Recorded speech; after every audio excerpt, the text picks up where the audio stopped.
engagement ring တစ်ခုအတွက်ငွေဘယ်လောက်သုံးသင့်တယ်လဲ engagement ring အတွက်မိမိလစာရဲ့3လစာသုံးရမယ်ဆိုတာတကယ်လားဒီအဖြေကိုရှာကြည့်ဖို့အတွက်1930ကိုပြန်သွားကြည့်ရအောင်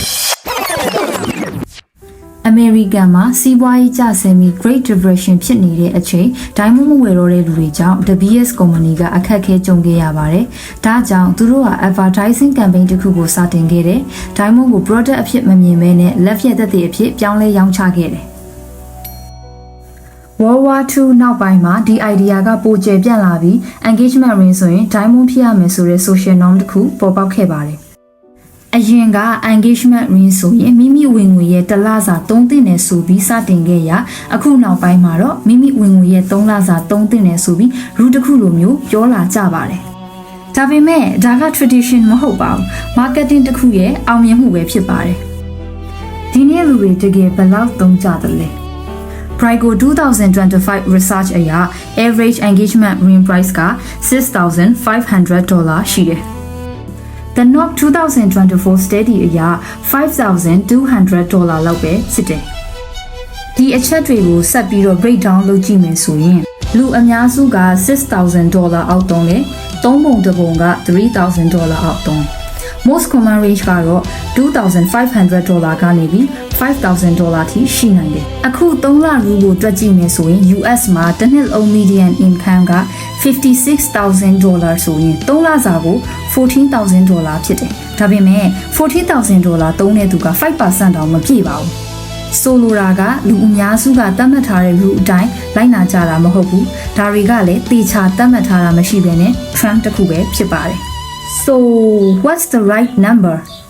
Right number ဆိုတာတခုတည်းမရှိပါဘူး။ဒါပေမဲ့ engagement ring ဝယ်ဖို့အတွက်ဆိုရင်အခုပြောပြပေးသွားမယ်အချက်၄ချက်အတိုင်းလိုက်လုပ်နိုင်ပါတယ်။ Number 1 engagement ring ကို debt မဖြစ်အောင်ဝယ်ပါ။ရက်60အတွင်းမဆက်နိုင်တဲ့အကျွေးနဲ့လုံးဝမဝယ်ပါနဲ့။မိမိရဲ့ relationship ကို financial stress နဲ့မစတင်မိပါစေနဲ့နော်။ Number 2 comparison မလုပ်ပါနဲ့။ဟိုလူကတော့ engagement ring အတွက်ဘယ်လောက်သုံးလဲဒီလူကတော့ဘယ်လောက်သုံးလဲဆိုပြီး social media ပေါ်ကအတိုင်း like ပြီးဝယ်ခြင်းနဲ့သင်ရဲ့ decision ကိုမသတ်မှတ်သင့်ပါဘူး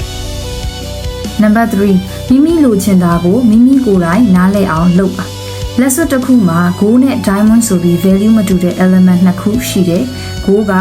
intrinsic value ရှိပြီးတော့ market value နဲ့ပြန်ဝယ်လို့ရနိုင်တယ်။ diamond ကတော့ resale 20 to 60% လောက်ပဲရတတ်တယ်။ investment မဟုတ်ဘူး symbol တစ်ခုအဖြစ်တည်တံ့တည်ရှိနေတဲ့လို့ပါ Number 4သင်ရဲ့ partner ကဘာကိုကြိုက်တယ်လဲသိပါစေတချို့လူတွေက big ring ထက် meaningful ring ကိုပိုကြိုက်ကြတယ်သင် partner နဲ့အတူ conversation တစ်ခုနဲ့စတင်ကြည့်တာတော့အကောင်းဆုံးပါပဲဒီအချက်တွေသိပြီးသွားရင်မြန်မာနိုင်ငံမှာရောဘယ်လိုတွေရှိလဲဆိုတာစက်ကြည့်အောင်